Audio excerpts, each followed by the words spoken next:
One EV stock to watch, electric vehicle वाला stock जिसको आपने आपके रडार पे रखना चाहिए। तो परंपरा के अनुसार पहले नाम बता देता हूं आप लोगों को। टीवीएस मोटर कंपनी के बारे में आज हम यहाँ पे बात करने वाले हैं। तो मैंने अपनी परंपरा निभाई है, आप भी अपनी परंपरा निभाइए, और एटलीस्ट 5000 लाइक्स का टारगेट की रिक्वेस्ट मैं आप लोगों के सामने यहाँ पे रख रहा हूं। Also monsoon sale is on, तो highest ever discount of 55% is available on our website investedna.in। तो investedna.in को विजिट कीजिए और मात्र 4500 रुपीज में आप हमारे सारे मॉडल पोर्टफोलियोज को सब्सक्राइब कर सकते हो। और अगर कॉम्बो ऑफर्स के लिए जाओगे, discount would be on a higher side. So आइए बात करते हैं टीवीएस मोटर कंपनी के बारे में। रिसेंटली हमने एक न्यूज देखी थी कि two wheeler and three wheeler में 5 वॉट टू 25 वॉट्स तक के किलोवाट्स के प्रोडक्ट्स कंपनी लॉन्च करने वाली है, टू व्हीलर भी एंड थ्री व्हीलर भी। तो एक focused approach TVS Motor company का हमें नजर आ रहा है। कंपनी अपनी जेब से, यानी कि अपने रिटेन्ड अर्निंग से या फिर खुद डेट कैपिटल रेज करके अराउंड 1000 करोड़ रुपीस इन्वेस्ट करने वाली है इलेक्ट्रिक व्हीकल बिजनेस में। और ऐसी बातें चल रही है। मिंट, ये जो पेपर आप लोगों ने, न्यूज पेपर आप लोगों ने अगर आप फॉलो करते हो, तो उसमें एक न्यूज भी आई थी, अराउंड 4000 से 5000 करोड़ रुपए टीवीएस मोटर कंपनी रेज कर सकती है from the private equity players in their EV business और फॉर देयर ईवी बिजनेस। और उसके लिए एक सेपरेट सब्सिडरी बनाने का भी प्लान उन्होंने अनाउंस किया था in the month of October 2021। सो एक फोकस्ड अप्रोच इलेक्ट्रिक व्हीकल्स की तरफ यहां पे टीवीएस मोटर्स का नजर आता है।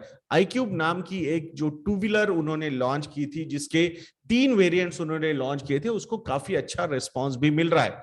In this particular quarter of Q1 FY23, iQube का प्रोडक्शन का level around 10,000 vehicles per month तक लेके जाने का प्लान कंपनी का है, which they are on right track. तो एक फोकस्ड अप्रोच यहां पे हमें इलेक्ट्रिक व्हीकल्स में नजर आता है। And plus they are trying to add new variants also and new products also in this EV push. Across 33 cities already they are available from the selling point of view or servicing point of view। Digitalization भी यहाँ पे ले रहे हैं, online booking हो, service booking हो या फिर सेल की बुकिंग हो, तो ये सारी चीजें वो ऐप पे मतलब अपलोड कर रहे हैं। सो वो भी चीजें डिजिटलाइजेशन के पॉइंट ऑफ व्यू से काफी अच्छी चल रही है। अगर ईवी की हम बात करते हैं तो सबसे बड़ा चैलेंज जो हमें नजर आता है, that is EV charging infrastructure. So already TVS Motor और टाटा पावर ने इलेक्ट्रिक व्हीकल चार्जिंग इंफ्रास्ट्रक्चर के लिए एक पैक्ट बनाया है, and across country they are going to be present in terms of the EV charging infrastructure. Even state run जो company है Convergence, जो इसी के रिलेटेड है, चार्जिंग इंफ्रास्ट्रक्चर रिलेटेड, तो उसके साथ भी सिमिलर काइंड ऑफ पैक्ट उन्होंने बनाया हुआ है। You must be knowing about TVS Motor company ने बीएमडब्ल्यू के साथ भी पार्टनरशिप की है, तो वहां से भी बहुत सारे नए प्रोडक्ट्स आने वाले समय में, आने वाले कुछ सालों में they are expecting to launch. तो वो भी एक काफी सही चीज हो सकती है। अगर कुछ की पॉइंट्स के बारे में बात करेंगे TVS Motors के, which I have noted down by reading the reports और newspaper articles and all those things, तो उसमें 4 की पॉइंट्स पे TVS मोटर का काफी फोकस है। First one is diversified portfolio. तो डाइवर्सिफिकेशन देखा जाएगा टीवीएस मोटर्स के प्रोडक्ट्स में, टू व्हीलर हो, थ्री व्हीलर हो, इलेक्ट्रिक व्हीकल्स हो या फिर ट्रेडिशनल कंबशन इंजन वाले भी प्रोडक्ट्स उनके पास बहुत ज्यादा है। सो डाइवर्सिफाइड पोर्टफोलियो है। फोकस ऑन प्रीमियमाइजेशन भी काफी ज्यादा कंपनी की तरफ से नजर आ रहा है। अगर बीएमडब्ल्यू के साथ पार्टनरशिप की जा रही है, तो आप समझ सकते हो कि प्रीमियमाइजेशन के पॉइंट ऑफ व्यू से कंपनी कितना ज्यादा सोच रही है। सो वो भी एक एंगल यहाँ पे हमने देखना चाहिए। Third one is cost control. यहाँ पे कॉस्ट कंट्रोल में कुछ नंबर्स पे भी आप लोगों के साथ बात करूंगा, वो प्रूव करेगा कैसे इनके मार्जिन्स इंप्रूव हुए हैं in rising commodity scenario also, commodity prices scenario also. So वो भी हम बात करेंगे। And superior product development capability जो कंपनी के पास है, वो भी यहाँ पे वैल्यू ऐड करता हुआ नजर आ रहा है कंपनी में। अब थोड़ा सा फाइनेंशियल्स के बारे में मैं थोड़ा सा बात करूंगा आप लोगों के साथ, एंड देन वैल्यूएशंस के बारे में भी यहाँ पे हम बात करेंगे।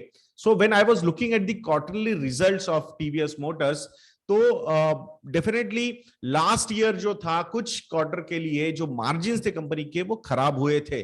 बट मार्च 2022 का जो क्वार्टर था उसमें ऑपरेटिंग प्रॉफिट मार्जिन जो है कंपनी के वो 13% के है and 13% is their all time high number. तो ये अगर मैं 2013, 14, 15, 16, 17, 18 के मार्जिन की ऑपरेटिंग प्रॉफिट मार्जिन के नंबर आप लोगों के सामने रखूं तो 6%, 8%, 10%, 11% ऐसे वो नंबर्स होते थे। But now they have increased their margins in the last quarter of FY22 तो टू 13%। और ये जो सिनारियो हमने देखा था ये राइजिंग कमोडिटी प्राइसेस का सिनारियो था। इन राइजिंग कमोडिटी प्राइसेस अगर वो अपने मार्जिन्स इंप्रूव कर रहे, इट मींस जो ऑपरेशनल एफिशिएंसी है कंपनी की वो बहुत ही बढ़िया तरीके से यहां पे प्ले आउट हो रही है। सो कॉस्ट कंट्रोल के मेजर्स जो कंपनी ने लिए they are working really well for the company and that's why ये जो उनके फाइनेंशियल्स इंप्रूव हुए हैं मार्जिन्स पॉइंट ऑफ व्यू से, that's why their valuations are looking little expensive. अब 51.49 का पी रेशो अभी करंटली टीवीएस मोटर कंपनी का है। डेफिनेटली अगर मैं थोड़ा सा लॉन्ग टर्म एवरेजेस की बात करता हूं तो 3 साल का जो एवरेज पी रेशो है वो 38 का है, 5 साल का जो एवरेज पी रेशो है वो 40 का है, इवन 7 इयर्स का भी एवरेज पी रेशो हम बात करते हैं सो अराउंड 38, 39 का है एंड 10 इयर्स का एवरेज पी रेशो इज 37। सो अगर ट्रेडिशनल पी रेशोज हम देखेंगे एवरेज तो वहां पे कंपनी बहुत ज्यादा प्रीमियम वैल्यूएशन पे नजर आ रही है। इवन लास्ट 1 ईयर का भी average P ratio, median P ratio हम देखते हैं so that particular number is 38। So from 38 it is currently trading at 51। So definitely we can not deny the company is having some kind of overvaluation, but does this company deserve a premium valuation? I think yes. Looking at the progress company is making from the electric vehicle point of view, मुझे लगता है traditional players में hero Motors, MotoCorp हो या फिर Bajaj auto हो या फिर टीवीएस मोटर हो, मुझे लगता है बहुत ही साइलेंटली बट बहुत ही aggressively company is pushing towards their electric vehicle agenda. 4 से 5 हजार करोड़ रुपए की जो प्राइवेट इक्विटी की इन्वेस्टमेंट भी अगर कंपनी में आती है so I think it will prove that company is heading in a right direction and the private equity players are also having the similar kind of faith or confidence in this company. So it will be a big boost अगर ये news सही साबित होती है तो। अगर नहीं भी होती है तो डेफिनेटली अगर इस न्यूज के चक्कर में स्टॉक को भगाया गया है so डेफिनेटली अगर वो न्यूज साबित नहीं होती है so then definitely there will be some pressure on the company's stock price.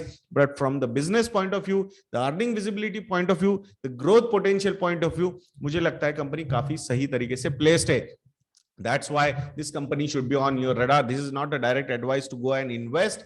हाँ, बट आपके रडार पे रखना चाहिए and if you want to know whether this is part our portfolio और नॉट तो you can subscribe to our model portfolios and वहां पे आपको पता चलेगा कौन से स्टॉक में कितना एलोकेशन है, कौन से म्यूचुअल फंड में कितना एलोकेशन है और कैसे आपको इन्वेस्टमेंट्स करने। एग्जीक्यूशन की फैसिलिटी भी हमारी वेबसाइट investornet.in पे अवेलेबल है। स्मॉल केस के साथ सारे टेक्नोलॉजी के इंटीग्रेशन हो चुके हैं। सो मैं आशा करूंगा दोस्तों कि मॉनसून के सेल का लाभ आप उठाएंगे, हाईएस्ट एवर डिस्काउंट ऑफ 55% का भी लाभ आप उठाएंगे। तो ऐसे वीडियोस के लिए चैनल पे बने रहिए, वीडियो को लाइक करना, शेयर करना और चैनल को सब्सक्राइब करना मत भूलना। नेक्स्ट वीडियो में मिलते हैं। जय हिंद।